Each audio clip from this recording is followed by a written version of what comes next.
कहानी बंद दरवाजों के पीछे भागे। पहली बारिश मुंबई की शाम थी।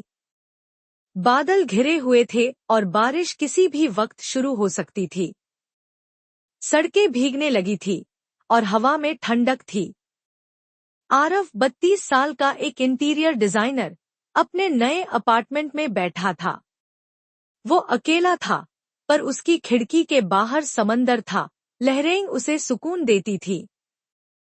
तभी अचानक बारिश तेज हो गई।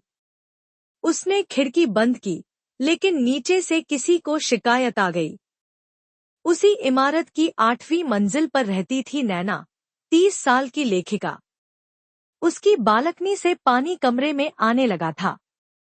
नैना ने रिसेप्शन पर कॉल किया, कृपया कोई भेजिए, मेरी बालकनी से पानी अंदर आ रहा है। थोड़ी देर बाद दरवाजे की घंटी बजी। नैना ने दरवाजा खोला। सामने खड़ा था एक आदमी, भीगा हुआ, सफेद शर्ट पहने, हल्की मुस्कान के साथ। हाय, मैं प्लम्बर नहीं हूँ, पर ऊपर फ्लोर पर रहता हूँ, रिसेप्शन ने बताया। तो सोचा मदद कर दूं। नैना कुछ पल उसे देखती रही, फिर मुस्कुराई और बोली, अंदर आइए, पर एक शर्त है। क्या? उसने पूछा। जो बारिश में घर आता है, उसे कॉफी पीनी पड़ती है, उसने हंसते हुए कहा। फिर तो मैं रोज आऊंगा, वो बोला। वो दोनों बालकनी की तरफ गए।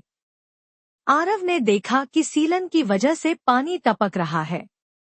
थोड़ी देर के लिए इसे ठीक कर सकता हूँ, उसने कहा। वो झुका और छत के किनारे टेप लगाने लगा। नैना पास ही खड़ी थी। कुछ सेकंड दोनों चुप रहे। बारिश की आवाज धीमी हो गई थी, लेकिन कमरे में अब कुछ और था, जैसे एक हल्की गर्माहट, एक अलग एहसास। आरव ने उसकी ओर देखा।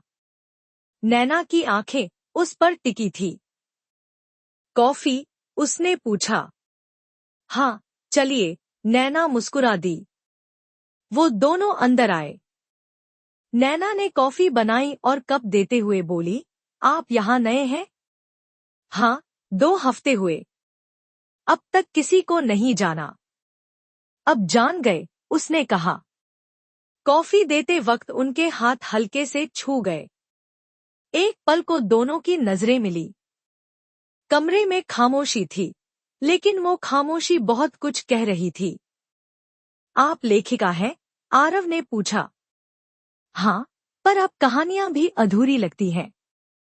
शायद किरदार अधूरा है, आरव ने कहा। नैना मुस्कुराई। उसकी आंखों में अब नरमी थी। आरव उठ खड़ा हुआ। अब चलता हूँ, लेकिन अगर फिर पानी टपका तो मैं फिर कॉफी बना दूंगी, नैना ने धीमे से कहा। वो मुस्कुराया और बाहर चला गया। दरवाजा बंद हो गया, पर जो खिड़की उनके दिलों में खुली थी, वो अब शायद कभी बंद न हो।